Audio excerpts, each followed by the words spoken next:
You're listening to the SSPX podcast, and welcome to episode 41 of the Crisis in the Church series. In this episode, we're joined by Mr. James Vogel, the Communications Director of the U.S. District of the Society of St. Pius X, and we're going to be walking through the history of the SSPX up to the point when Archbishop Lefebvre consecrated the four bishops in 1988. But it really doesn't seem like history. In fact, some of the events that shaped the SSPX in its early years seem like they are repeated in the 1990s, in the early 2000s, and again, certainly during the pontificate of Pope Francis. We'll also see how another future pontiff, Pope Benedict, was a major influence in the Society's early years when he was negotiating on behalf of the Vatican as Cardinal Ratzinger. Through these 20 years of history, we'll see how the Archbishop reacted both to the trials he faced as the only defender of tradition in the Church and how he reacted to the rapid blessings bestowed upon the Society, and we'll learn how to face the same today. Let's join Mr. Vogel right now. Welcome to the SSPX podcast and our next episode on the Crisis in the Church series. And happy to welcome for the first time to this series. And I've had you on in the podcast before, but welcoming Mr. Jim Vogel. Hi, Jim. How are you? I'm well. How are you, Andrew? Good. For those people who are not super familiar with who you are, could you give us just a 10-second intro or something? Oh, sure. I'm the editor-in-chief of Angelus Press, so I oversee mainly the editorial side of things, do some work on the communication side as well, and that's why I guess I'm been on the podcast before, and I'm doing this episode as well.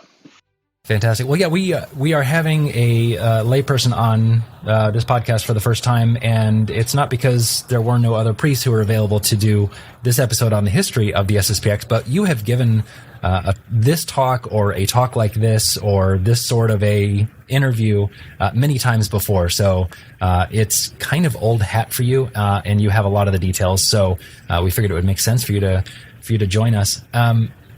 Last week we talked about the mission of the SSPX. We kind of went into the why of the SSPX. Now we're going to get into the when and where and all of those details. And we're going to go up to 1988, which, if you know anything about the SSPX, you know that that's an important year. We'll get to that. But where do we start when we talk about the history of the SSPX, Jim? So, on the one hand, you could say, let's start in 1970. That is the sort of birthday of the Society, and we'll get into the details there.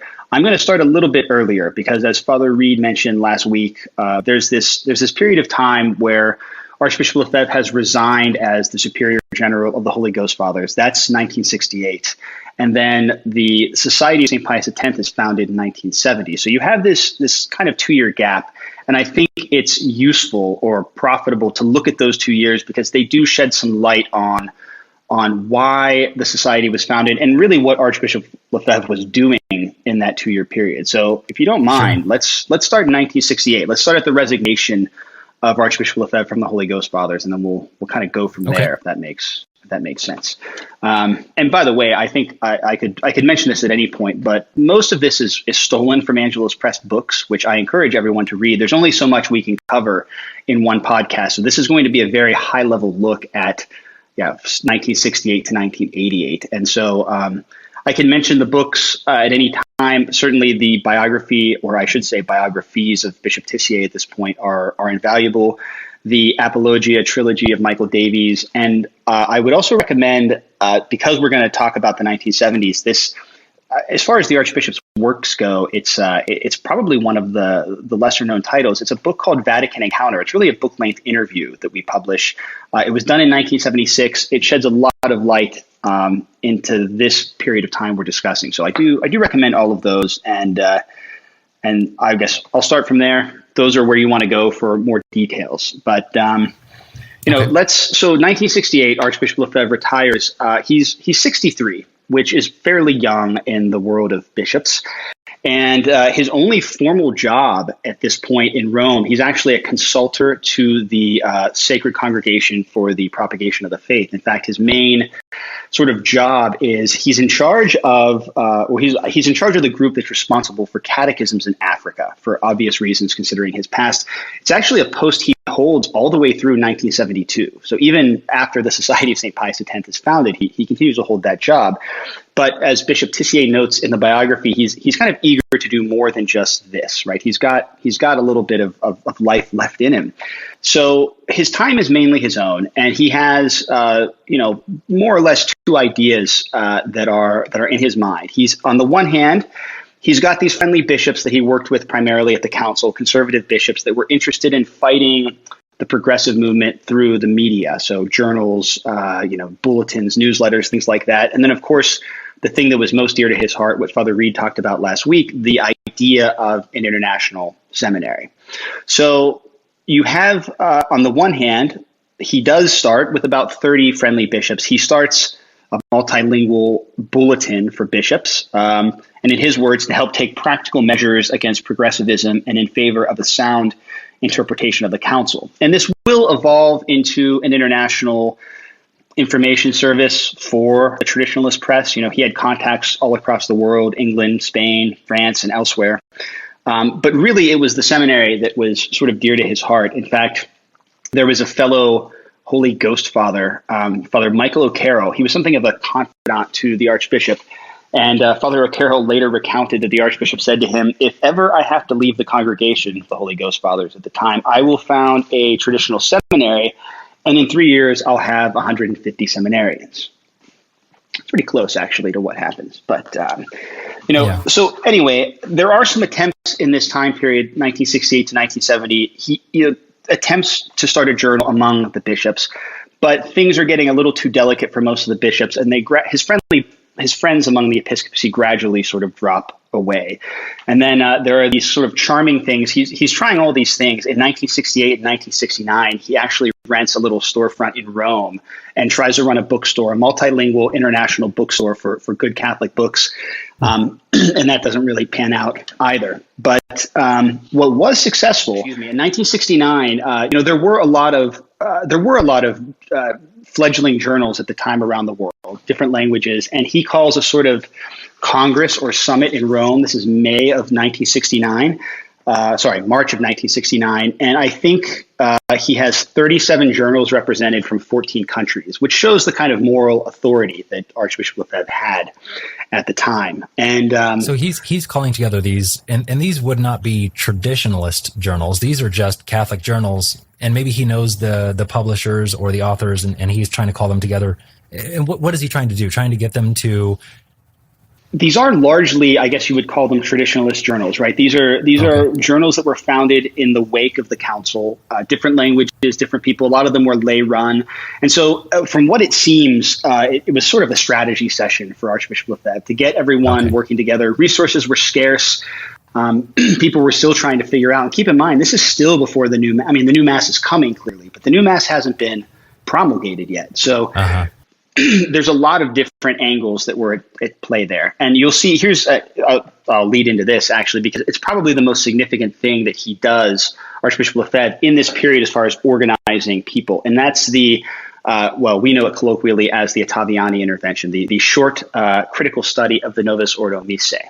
So the new mass, everyone knew it was coming. It was going to be released in November of 1969. So in May and June of 1969, Archbishop Lefebvre, with the help of some friends, they organized this group of people to really write a formal document to submit to the Holy Father to express their concerns. So he organized. So there's a Dominican priest that writes it. Archbishop Lefebvre sort of coordinates the meetings, and they do eventually. They get two cardinals to sign it. That's why it's called the Ottaviani intervention. They get Cardinals Ottaviani and Bacci to sign it, which was kind of a big deal. They send the document to the CDF. Apart from a change in the definition of the Mass, the rite of the new Mass is left unchanged. It's very disheartening. And so that's another sort of sign for the Archbishop, because during all of this time period, 68, 69, he's hearing from conservative, Father Reed talked about this a bit, conservative seminarians who are distraught and lost at the changing seminary formation. They're seeking Archbishop Lefebvre's advice. And he does try at first to locate some places that are more or less okay. The French seminary in Rome, the Lateran in Rome. I think Father mentioned Freiburg in Switzerland. And all of these eventually prove less than ideal. So, at this point, he even has priests coming to him saying, at this point, he's 65. even priest friends saying, you need to start a seminary. And so Archbishop Lefebvre decides to leave it up to Providence, and he goes to see the Bishop of Freiburg in Switzerland, Bishop Charrier. It was something of a friend. And in June of 1969, the Bishop of Freiburg does give Archbishop Lefebvre permission to found a sort of house for seminarians in that diocese. And in October, the first seminarians arrived. I think there were 9 of them at first, seven from France, 1 from Switzerland, and 1 from Argentina. So it is technically an international seminary. And at the same time, he approaches the Bishop of Sion. That's where Acon is.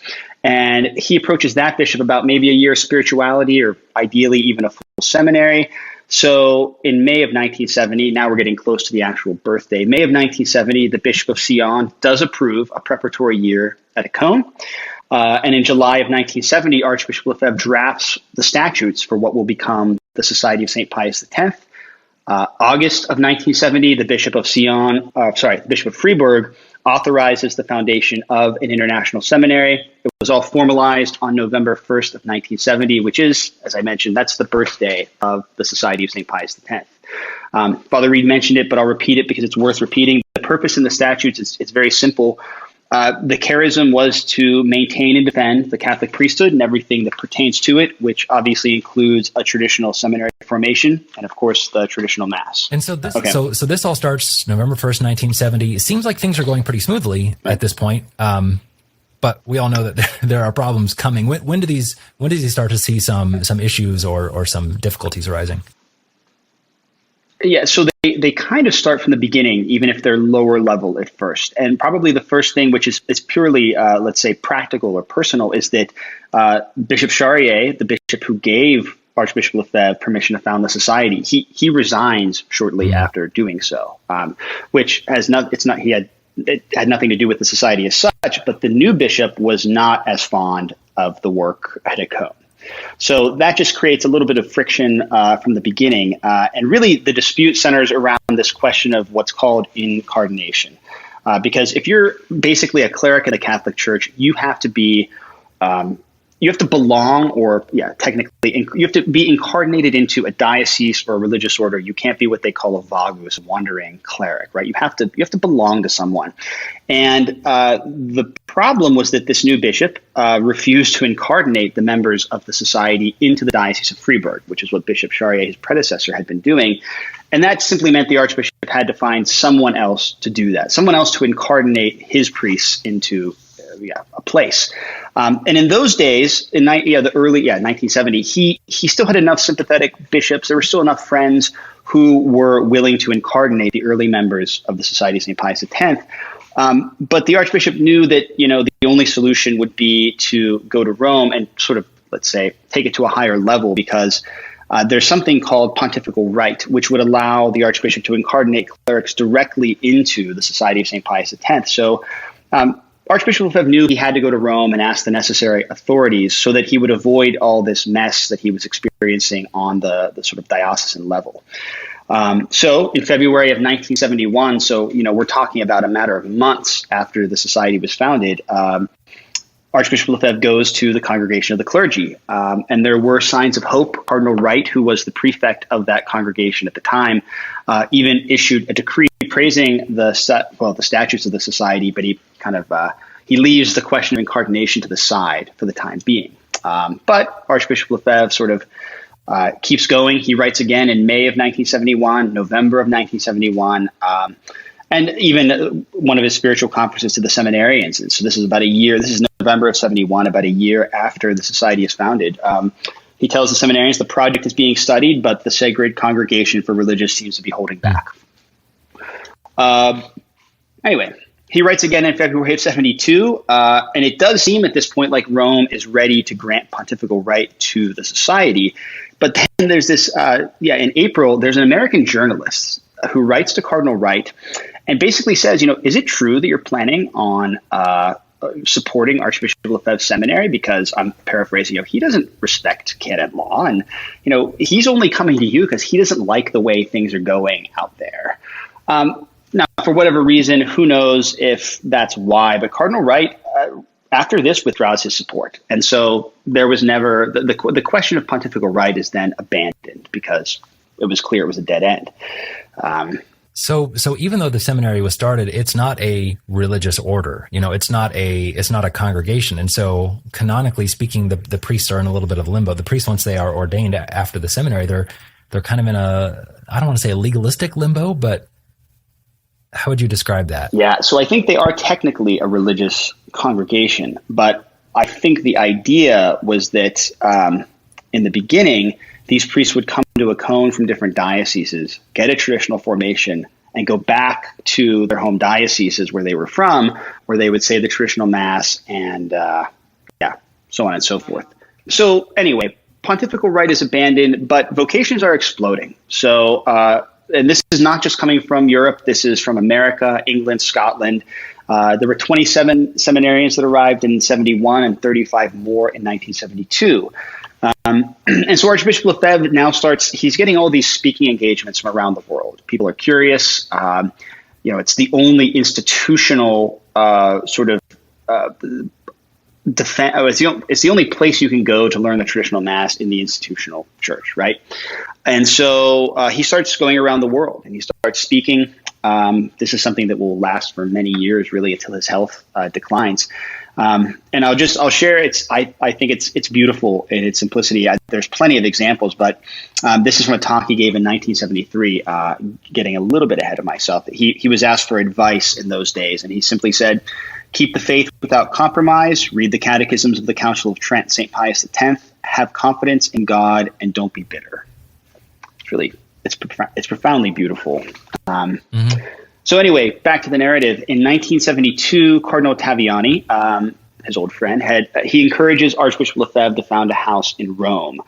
It was traditional for every religious order, congregation, not diocese, but country to have some house in Rome. And that house was canonically erected in Albano in 1974, sort of a suburb of Rome, south of the city. And I think it's important to keep in mind, especially because of what comes later, that in these days, the society is erecting houses canonically in dioceses all around, and they're incarnating priests from the outside. So this is all above board, even if there are some tensions. 1973 sees the opening of a seminary here in America. 1974. By 1974, there are already over 100 seminarians. And then he's getting, at this point, interestingly, he's getting requests from bishops around the world to send them priests. So bishops from Italy, Argentina, Gabon, asking Archbishop Lefebvre to send them priests. So again, I bring things like that up just to show the contrast between the early 70s and what comes later. So until 1976, Archbishop Lefebvre never performed an ordination without the proper ecclesiastical permission, right? But it's at this point, there's a lot of opposition to his project at Econe, especially among the French bishops, not exclusively by any means, but the French bishops really are creating problems. And one has to say that it's true that Econe was a sign of contradiction, right? Other seminaries were closing, they were losing vocations, they were abandoning traditional studies, and Econe is growing at the same time. So even on a human level, you can see how this is leading to a sort of conflict. And so, can I interrupt you for a second? Yeah. Why is there this? And I know you don't know the motives of other people, but I kind of continually ask this question in some way or another throughout the entire thread of this series we're doing, and that is why. And specifically here, why is there this conflict between the bishops, you said the French bishops and what Archbishop Lefebvre was doing? Everything was above board. It seems like the conflict today in 2021 or, in the 90s or in the early 2000s seemed to be, well, they're disobedient. Well, they're quote unquote schismatic, all those things. None of that is the case here. This is all above board, as you said. This is all with proper authority. So Why is there this conflict? Is it he's not doing what the Pope wants him to do, or is it jealousy, or is it what's there? I think one can only speculate, but Sure. It seems that Archbishop Lefebvre and Econe and the society represented everything that they tried to get rid of, and at the council with the liturgical reform. And in that sense, it was not to be tolerated because, victory was supposed to be universal and complete. And so Acone is continuing to grow, and then we have this event in 1974. Yeah. So because of this tension, Rome decides in November of 74 to send 2 apostolic visitors to Acone on behalf of the Roman congregation. So these are official delegates, and their job is to go and see what is being taught at Acone, to talk to the seminarians, talk to the professors. Again, an apostolic visitation is something that is normal in the life of a religious congregation or order.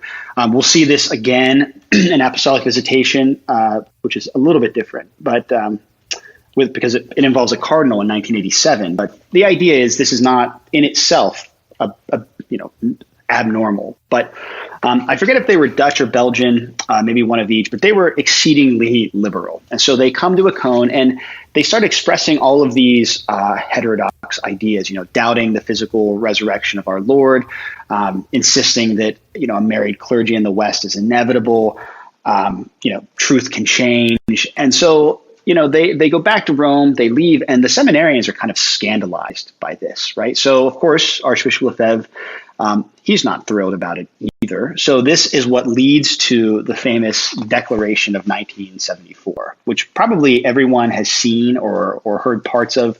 I won't read the whole thing because it is known, it's online, you can find it anywhere, but it's the famous one that, says, "We hold fast with all our heart, with all our soul to Catholic Rome, guardian of the Catholic faith and of the traditions necessary to preserve this faith," so on. And we refuse, on the other hand, and have always refused to follow the Rome of neo-modernist and neo-Protestant tendencies. And it goes on. But the most important part really is the part that, to me, that says, "That is why, without any spirit of rebellion, bitterness, or resentment, we pursue our work of forming priests. With the timeless magisterium as our guide, we're persuaded we can render no greater service to the Holy Catholic Church, to the Sovereign Pontiff, and to posterity." So if you ever wondered where that declaration came from, it was not out of a vacuum. It came directly as a response to these visitors. So Rome gets the report of the apostolic visitors in January of 1975, and in February and March, Archbishop Lefebvre goes to Rome to discuss these findings with Rome. And so I don't know that he ever actually got a copy of the report, but it's clear that it was negative because in May of 1975, Archbishop Lefebvre is told that the approval for the society is going to be withdrawn. So Archbishop Lefebvre appeals to the Signatura, they handle questions of canon law, and the CDF, which handles questions of doctrine, and neither appeal was ever heard. So that's an important part for what is about to come. But again, to your point in your question you just asked me, Archbishop Lefebvre was playing by the rules, by the books, and if it were simply a question of that, then I don't think we would be having this conversation. So he's appealing. And then in June of 1975, so June is sort of in the Northern Hemisphere anyway, that's the month of ordinations, right? So Archbishop Lefebvre in June of 75, he ordains priests and deacons for the bishops come later. He ordains priests and deacons for the society in 75. And this causes Paul VI to write to the Archbishop personally, encouraging him to accept the suppression, right? You are suppressed, just accept it. And this is the letter, he encourages Archbishop Lefebvre to accept Vatican II. And this is the letter in which there's another famous quote, but this is the source of it. This is the letter in which Paul VI says something like Vatican II in some ways is even more important than the Council of Nicaea. So, at this point, from the perspective of Rome and people on the outside, the society is suppressed, right? It's done. But Archbishop Lefebvre marches on because he maintains this is illegal. He's waiting for an appeal. So he keeps going. He opens another seminary in Germany. And then, just maybe to put the icing on the cake, in October of 75, Cardinal Viau, who's I think Secretary of State at the time, he writes to all the bishops of the world telling them, you can no longer incarnate members of the society. So this is just another, pushing the envelope a bit. And so at this point, Archbishop Lefebvre decides the only way to solve this is to meet with the Holy Father personally. He's got to go directly to the top. I have a quick question on the note where you said he's trying to do everything above board, and he's saying that the suppression is illegal. He's not just saying, well, you didn't do what I wanted, I'm just going to keep going. He's saying that according to, and I don't know if this is canon law, I don't know enough about this stuff, but broadly speaking, he is allowed to have an appeal, and that was never granted to him. So is that what he's kind of saying? That's my understanding. Okay. Yeah. And so, and again, this is going to come up again when he finally does meet Paul VI. You're going to see that, there's a sense in which Archbishop Lefebvre is kind of convinced maybe Paul VI doesn't have the whole story. Right. Not that he thinks Paul VI is necessarily sympathetic to what he's doing, but this is when he decides, again, the fall of 1975, he decides, look, I've got to meet with the Holy Father. Going through middlemen and things it's not working. But then there's this back and forth because Paul VI says, yeah, I'll receive you an audience if you change your views first. And so that kind of just everything ground to a halt. And really this leads to June of 1976, which again, we're back to what is ordination season, and everybody's kind of watching to see what Archbishop Lefebvre will do because, he's going to ordain priests for a suppressed society. It's not clear. Well, but a priest arrives asking Archbishop Lefebvre to say one new mass, and with the assurance that if he says one new mass, everything will be smoothed over. Of course, Archbishop Lefebvre said no. And he goes ahead and he ordains the priests and deacons in 1976, which again, now from Rome's perspective, now he is suspended, which forbids him from any future ordinations. So I'm going to pause here because 1976 is, I think, a bigger deal than most people imagine. And I think part of that is because 1988 will eclipse it. The consecration of bishops is a bigger deal objectively than this, but it's also because it's farther back in history. So maybe we forget how important 1976 was, right? This, again, it's not just that it didn't come out of a vacuum. It's that there's a lot of principles at play here that are especially relevant in 2021 as we go through. So I don't want to date the podcast too much, but as sort of rumors and news swirl out in the traditional Catholic world, looking at 1976 is maybe more useful than ever. So I'll just keep going with the history and then explain that a little bit because we're going to get to the meeting with Paul VI. Okay. So July of 1976, Archbishop Lefebvre is notified formally that he has not shown the proper signs of repentance. He went ahead and ordained priests without permission. So he's suspended ad divinis. So he's not allowed to perform any of the sacraments, technically, legally. And this begins what they call the hot summer of 1976 because, on the one hand, the Archbishop has been unjustly condemned. His attempts at appeal have been blocked.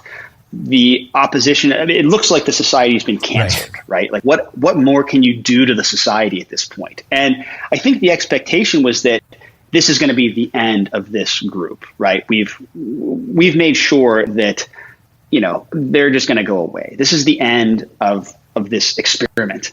But it really, the summer of 1976 kind of proved the contrary because, he's sort of, Archbishop Lefebvre is emboldened. He has the support of his priests and seminarians. He's confident in his work and he is traveling all over. And everywhere he goes, tons of people come to see him. The media wants to talk to him. It almost seems like support is growing for Archbishop Lefebvre. There's a survey done, I'm jumping ahead a little bit, in August of 76 in France. And something like 27% of French people saw in the Archbishop their own views, which, you might think 27% is low, but if you think of, the tens of millions of people in 1970s, that's a lot of people. And he never, I love the fact that he never really lost his humor because in July, I'm just going to quote him, he sort of jokes, when all is said and done, this suspension forbids me to say the new mass or to give the new sacraments. I think it's kind of clever. But, the hot summer of 76 kind of brings Archbishop Lefebvre into the limelight. He becomes a popular media figure in France. He's got public officials rallying to his support. There's these open letters being written defending him. It's hard. It's clear that this is not going to go away, right? Despite everything that has happened, the society seems to be growing. And then August 15th, Archbishop Lefebvre receives a new letter from Paul VI. Now he does want to meet. So through intermediaries, they arrange something for September. But there is one event that happens between there that just because it's kind of famous. There's some footage in the documentary we do. That's another thing everyone should watch. You can even watch it free online now. Yeah. You can put a link there or something, right? Absolutely. Anyway, so on August 29th in Lille in France, Archbishop Lefebvre had been invited to do a big public mass. And so it's funny reading, headlines from the time. These are major French newspapers, right? These aren't blogs or anything. Right. Not that blogs existed back then, but, new step towards schism. Archbishop Lefebvre wants to create a global sensation with his mass in Lille on Sunday. Or the time for defying Rome has passed, now for the test of strength. Or today, Archbishop Lefebvre defies Paul VI with a forbidden mass. So, yeah. Wow. They have to keep changing the venue in Lille because more and more people say they're going to come. I think 7,000 people show up in the end. This is a relatively last-minute event. And his sermon is worth reading in its entirety. It's beautiful. It's really it's his explanation of why he's doing what he's doing. And I'm going to quote a little bit at length because this is about, we're doing the history, but it's primarily about Archbishop Lefebvre. So this sums up almost everything. In all sincerity, peace, and serenity, I cannot contribute to the destruction of the church by submitting to the suspensions that are laid on me, by closing my seminaries, and by refusing to give ordination. When I die and our Lord asks me, what did you do with your episcopacy? What did you do with the grace of the episcopacy and the priesthood? I don't want to hear our Lord say, you have joined with the others in destroying the church. Our Lord Jesus Christ is the truth. You must refer to what the whole church is taught. It is not I who judge the Holy Father. It is tradition. That is what I will ask. If only every bishop gave the Catholic faithful a church, that is what I will ask the Holy Father. If he wishes to receive me, Most Holy Father, let us carry out this experiment of tradition. So this is hot summer of 76, leading into the shockingly, what Archbishop Lefebvre had wanted all along, which was an audience with the Holy Father. September 11th is the day. September 11th of 1976 is the day that Archbishop Lefebvre and Paul VI have an audience. And Archbishop Lefebvre sends the Holy Father a note ahead of time saying, I did not intend to act against the church, still less to offend your holiness. I am sorry if your holiness has been hurt by anything I've said or written. So he's trying to keep the peace as much as he can. Right. And they meet at Castel Gandolfo. And something that's interesting here is that we have the dialogue as recounted by Archbishop Lefebvre. I think it's in one of the apologies of Michael Davies, right? So as far as we can tell, it wasn't recorded. But Archbishop Lefebvre gives his version of the story. And there were some over the decades from 1976 to the present day who kind of questioned how objective Archbishop Lefebvre's version of events were, right? Both sides were biased. Right. And then a couple of years ago, somebody did release sort of the minutes from Rome's side. There was a secretary, there was someone who was keeping, again, not a hard recording, but sort of, notes. And they're not exact, but they're pretty much the same. Difference of wordings, but the same sense. And the reason I mention that is because there are some really telling parts. I'm just going to read. Again, I encourage everyone to read the whole thing. I'm just going to read what to me is the most significant part, because there's a moment where Paul VI says to Archbishop Lefebvre, "You're irresponsible," and so there's a little bit of tension. Archbishop Lefebvre says, "I'm continuing the church. I train good priests," and this is where things become clear. Paul VI says, "Well, that's not true because you make priests against the Pope. You make them sign an oath against the Pope." Archbishop Lefebvre, you can tell he's shocked. I do what? Most Holy Father, how can you say such a thing to me? Can you show me a copy of this oath? Most Holy Father, don't say things like that. You have the solution in your hands. Let me carry out this experiment of tradition. I truly want to have normal relations with the Holy See. And Paul VI says he'll think about it and pray and consult, but it's that moment where Archbishop Lefebvre is clearly just stunned. Somebody has told Paul VI, or he has the impression that Archbishop Lefebvre is having his priests sign oaths against the Pope. So I guess on the one hand, that justifies Archbishop Lefebvre's fear or reason that he needs to go straight to the top. On the other hand, it doesn't really practically result in much, because in 1977, it's true, Paul VI does he launches a kind of theological dialogue with Archbishop Lefebvre. There are some meetings. There's not much of an outcome. Sort of the last thing that happens with Paul VI is Archbishop Lefebvre is invited in 1978 to come before the CDF. He's given by the CDF a kind of questionnaire on the council, the new mass, the new sacramental rites, and Archbishop Lefebvre responds with a study, his response. But the summer of 1978 was crazy because Paul VI dies, John Paul I is elected, then he dies, and then John Paul II is elected. So you have three popes within a very short period of time, which means there's a certain, on the level of relations between the Society of St. Pius X and Rome, there's a certain stagnation just out of necessity, because 78 was a crazy year in the Catholic Church. But it is worth noting that John Paul II is elected in October of 78. Relatively speaking, one of the first things he does in November of 78 is he invites Archbishop Lefebvre to Rome.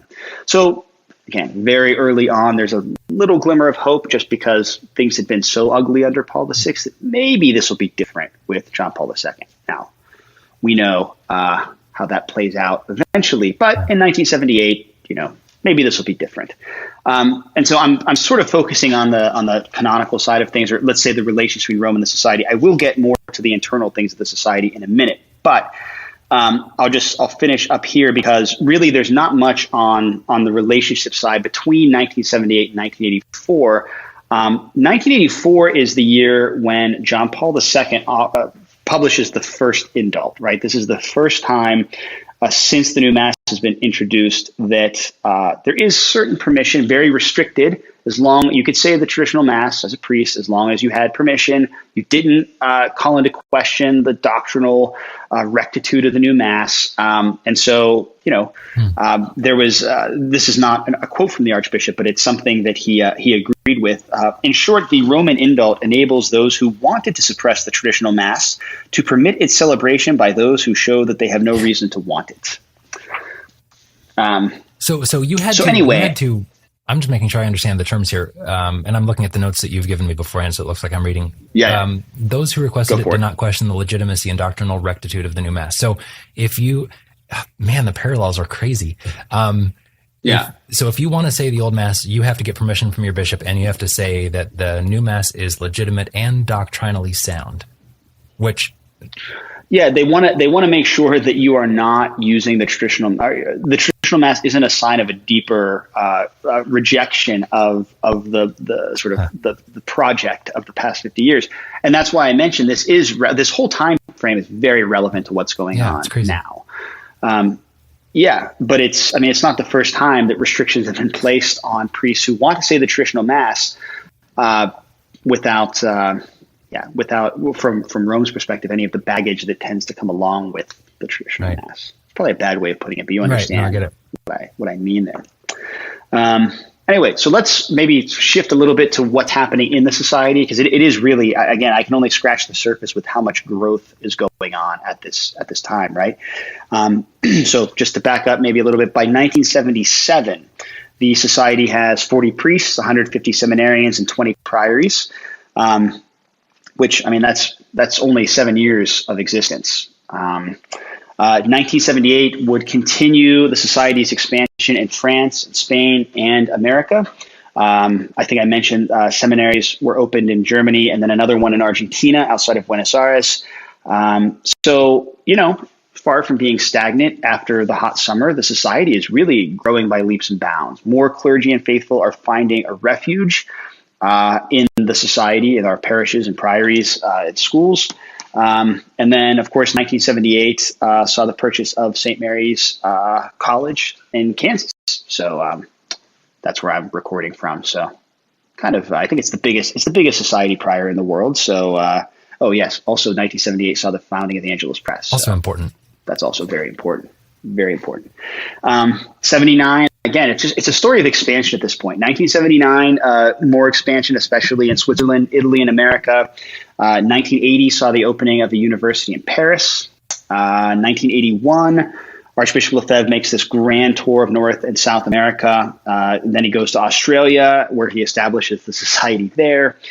I know I'm jumping very fast through this, but 1982 sees Father Franz Schmidberger succeeds Archbishop Lefebvre as the second superior general of the society. They serve 12-year terms. And they opened a priory in London in 1982. So 1982 sees 60 seminarians enter the society.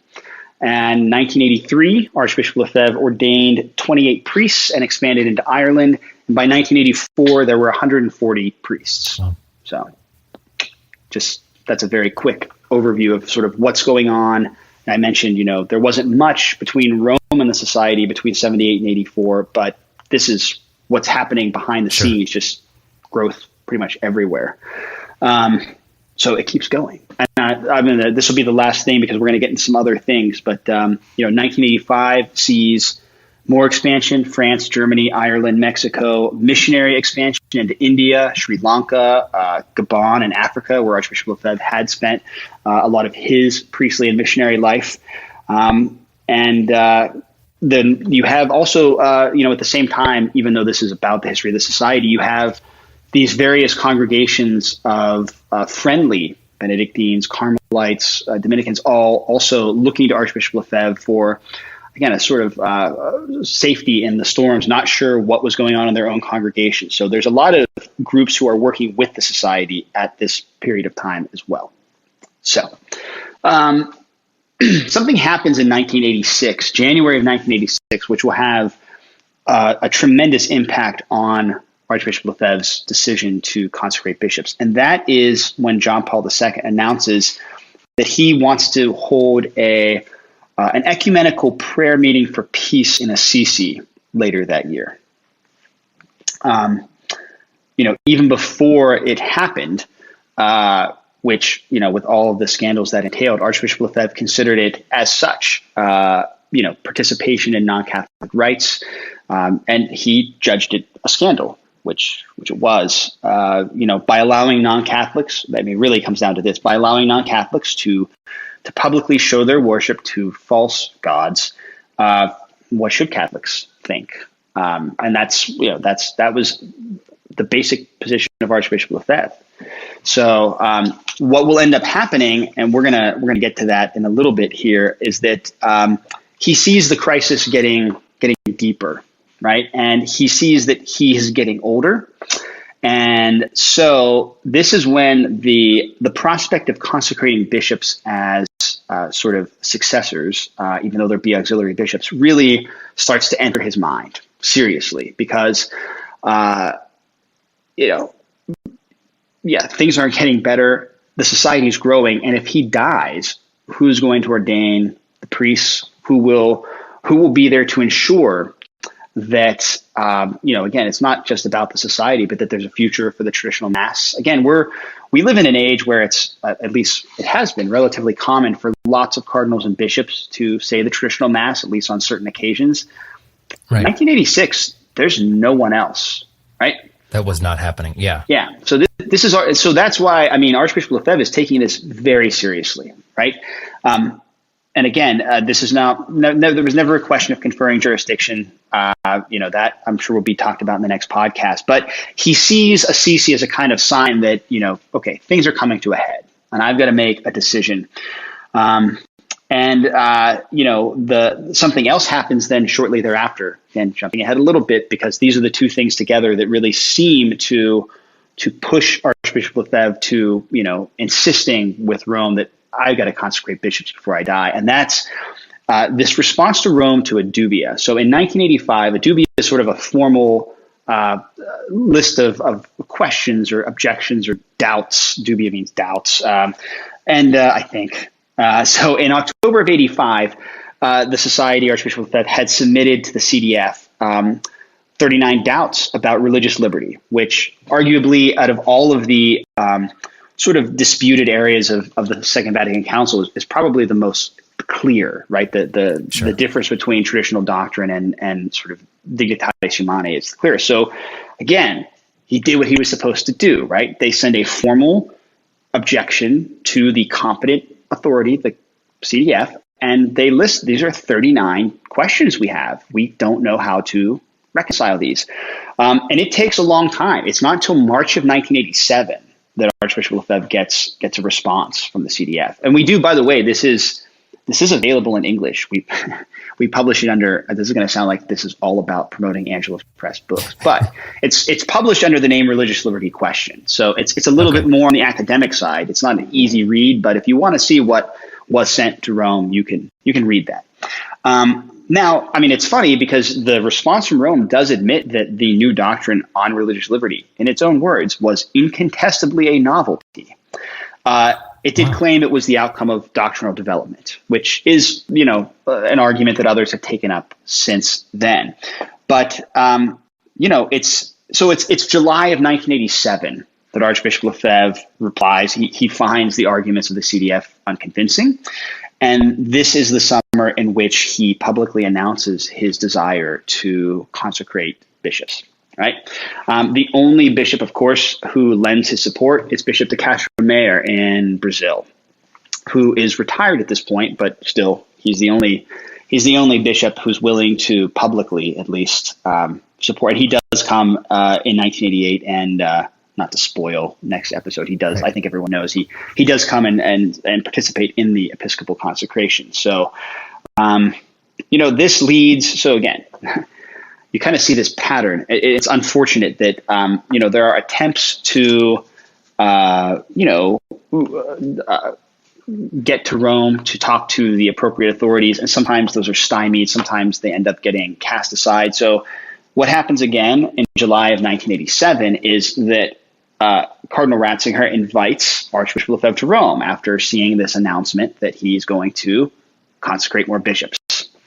And what they decide to do is send a cardinal visitor. I mentioned this earlier, another apostolic visitation, but this time a cardinal to go to the houses of the society across, because again, 74, it's really just a cone, a few small things. 1987, you've got a worldwide organization at this point. Now, the cardinal can't go everywhere, but he goes to several, he spends the better part of a month touring Europe. And again, there's some footage of that in the documentary. So, cardinal visitor is announced in 1987 to see if a regularization is possible. So, in October of 87, it's Archbishop Lefebvre's 40th Episcopal Jubilee or anniversary, and he comments in the sermon. So this is October of 87. There is a glimmer of hope. If Rome really wants to give us true autonomy like we have now, but with our submission, we would like to be submitted to the Holy Father, and we've always wished for it. If Rome agrees to let us try this experiment of tradition, there will no longer be any problem. So the cardinal that is picked is Cardinal Gagnon. He's a Canadian. He is the chair of the Pontifical Council for the Family, and he arrives in Acon in November of 1987. He was broadly sympathetic to the work of the society. He was warmly received. And yeah, as I mentioned, he travels all across, not all of Europe, but he visits many, many houses of the society. And then I think what is most interesting to me is that on December 8th, Feast of the Immaculate Conception, that's when in the Society of St. Pius X, priests, seminarians make their engagements, things like that. And so Cardinal Gagnon publicly assists in 1987 at Acon. He publicly assists at the, how would you say it? The masses of a suspended archbishop, and then witnessing young men making their engagements into a society that doesn't exist. It's kind of curious. But what's, again, very beautiful, he leaves this note in the visitor's book at the seminary at Acon saying, "May the Immaculate Virgin hear our fervent prayers that the work of priestly training so marvelously carried out in this place might spread its influence widely for the life of the Church."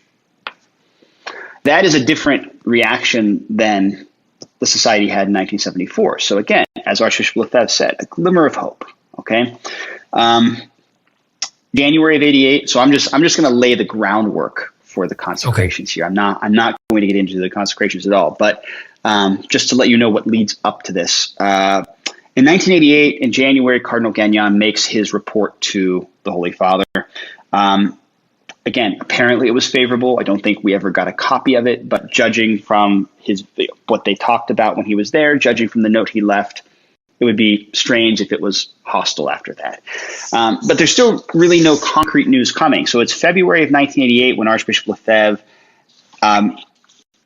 basically says, look, I'm going to consecrate bishops in June. Right? June of 1988 is kind of the deadline. And he wants the approval of the Holy Father, but this is what he says. This is February of '88. I am resolved to consecrate at least 3 bishops on June 30th, and I hope to have the approval of John Paul II. But if he were not to give it to me, I would do it. I would do without it for the good of the Church and for the continuance of tradition. So there's this back and forth in February of '88 where Cardinal Gagnon and others are trying to convince Archbishop Lefebvre to wait, to be prudent, to let things play out. Whereas the Archbishop was firm. June is it. Again, he's old, he's sick, things are not getting better. They've been talking about this in certain ways for over a decade. And I think he's hoping the deadline will force everything to a head. And for a moment, because it seems like Rome is not going to be doing anything unless they are pushed to do it. It happened with the public mass in Lille. It happens. I mean, and you don't want to put, generally speaking, you don't want to push the Vatican. That's not what you do. But when it comes to something like this, where you're up against the wall.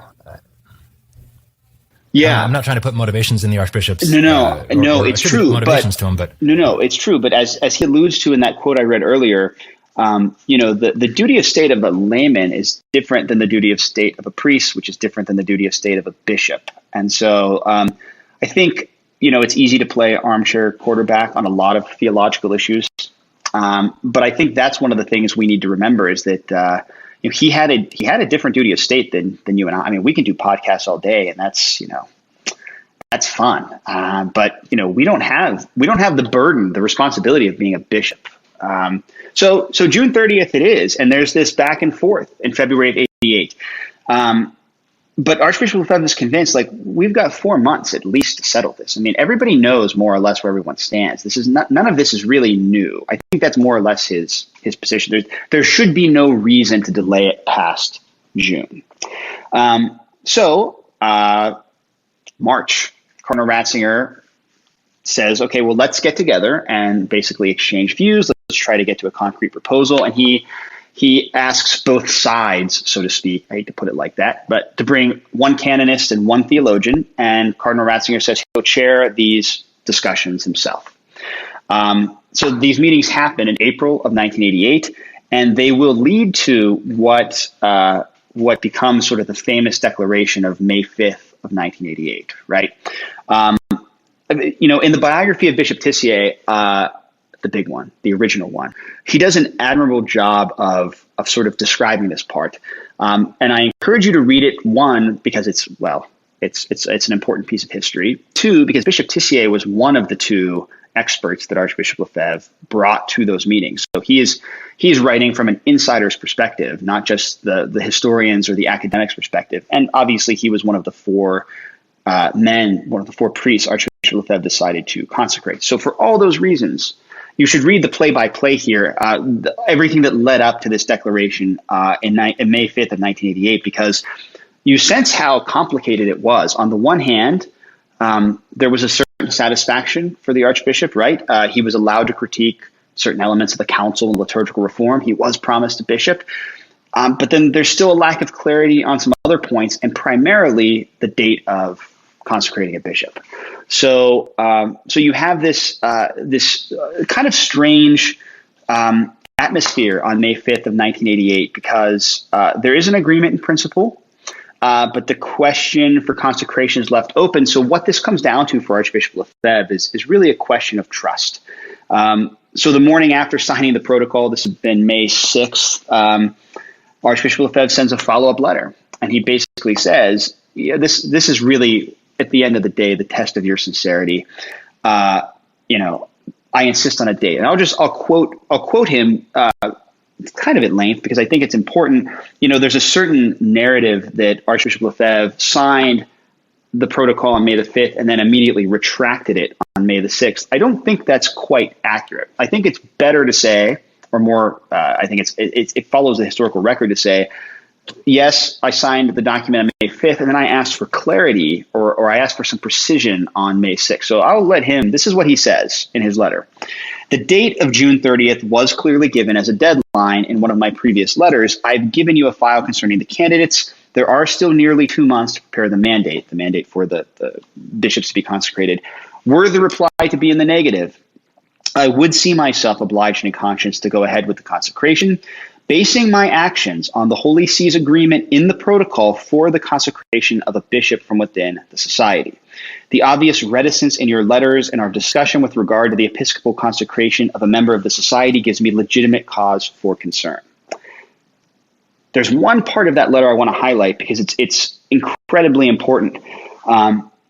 Again, not to get too much into what will be the next podcast, but it's important to realize that consecrating bishops without papal mandate is a serious thing. We never want to pretend like this is just something that he did lightly, right, or without consideration. Clearly not the case. But I think what people forget, I almost never see it mentioned, is that he clearly was operating under the principle that, look, you've given me permission in principle. Right? You have said I could consecrate a bishop. We're haggling over a date, which is very important, but you did technically give me permission, right? So I just leave that there because it is something that I never see brought up, and I think it's incredibly important when discussing the consecration. So anyway, we're getting close. These are the last few things before the consecrations. May 10th, he talks to his priests and says, the ball's in their court. I'm waiting for them to reply. June 30th is the deadline. My strength is failing. I would be endangering the future of the society by putting it off longer. So again, you see, this is his consistent, he's explaining where he's at. He's explaining why he can't wait. So really from there, a week later, Cardinal Ratzinger sends him another letter asking him to, wait, no date. They know that June 30th is the deadline. On May 23rd, Archbishop Lefebvre does go to Rome. He meets with the cardinal, and then again, he gets a letter from the Holy Father on May 30th, again, accepting a bishop in principle, but asking to delay the consecration. So they June 30th is too soon, but still no date. There's no date given in response. So June 2nd, 1988 is when the Archbishop writes to John Paul II saying he's going to proceed. There's one last letter from John Paul II to him warning him that if he does that, it'll be a schismatic act. And despite some last minute efforts, what it really came down to was no guarantee of a date. So that's where my story ends. In principle, they had all agreed. So just to kind of take here in the last few minutes, just to kind of take a broad view of this, I hadn't thought about it this way before until hearing you tell this all in sequence. Rome knew exactly what the society and what Archbishop Lefebvre was all about for many years. They knew ahead of time, in 1987, he made it public that he wanted to do this for these specific reasons. They came to an agreement in principle. They had meetings. It seems like things were going pretty smoothly. And I'm asking you again to put motives in someone else's, or attribute motives to someone. Why push the date back? Do you think it was going to be a bait and switch? I mean, we never want to accuse the Vatican of doing a bait and switch. I can't think of any other reason, though. Again, it's pure speculation, right? I think that from their side, they also, just like Archbishop Lefebvre saw Rome as kicking the can down the road, right? So, we'll get there. We need to look at more candidates. We need to, make sure that everyone's on the same page. You get the impression from some in Rome that, throughout these times, between 76 and 88 in particular, or maybe 75 and 88, that, maybe Archbishop Lefebvre wasn't exactly holding up his end of the bargain somehow, right? Because again, June 30th is Everybody knows that. The media, the Catholic world, Rome, the society, everybody knows that's the deadline. And everybody knows why it's the deadline. It's not like it's an esoteric or random date that he picks, right? It's he picked it because, again, June's ordination season. It was the day after what was going to be the ordination of priests anyway. And so, why not? Everyone's going to be there anyway.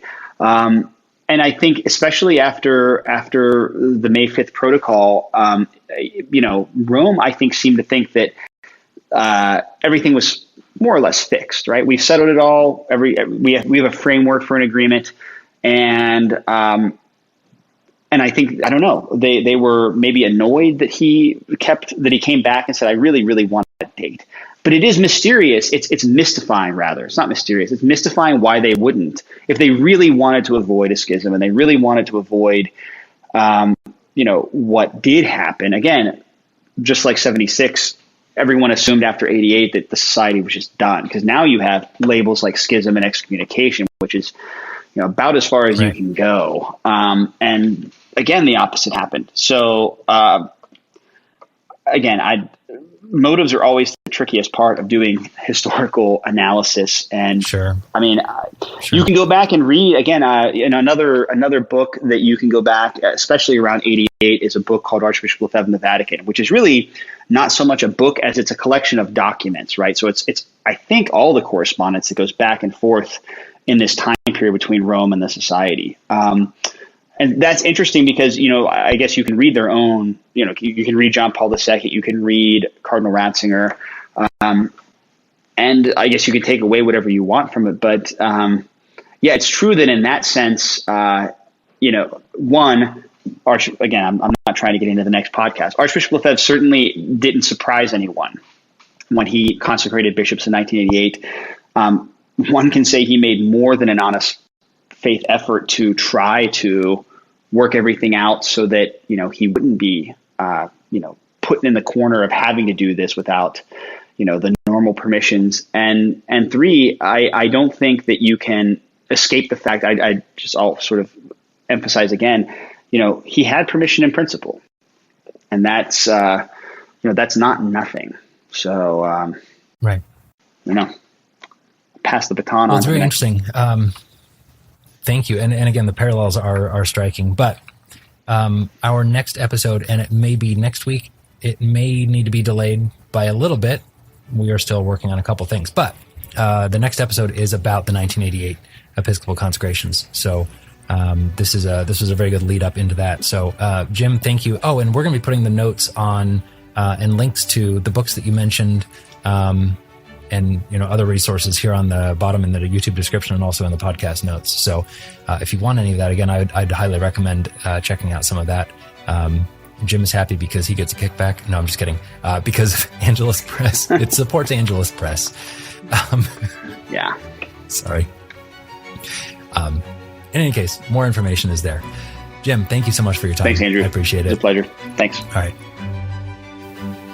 Thank you for listening to and watching episode 41 of the Crisis in the Church series here on the SSPX podcast. Next week, we'll be looking at the 1988 Episcopal consecrations. Were they justified?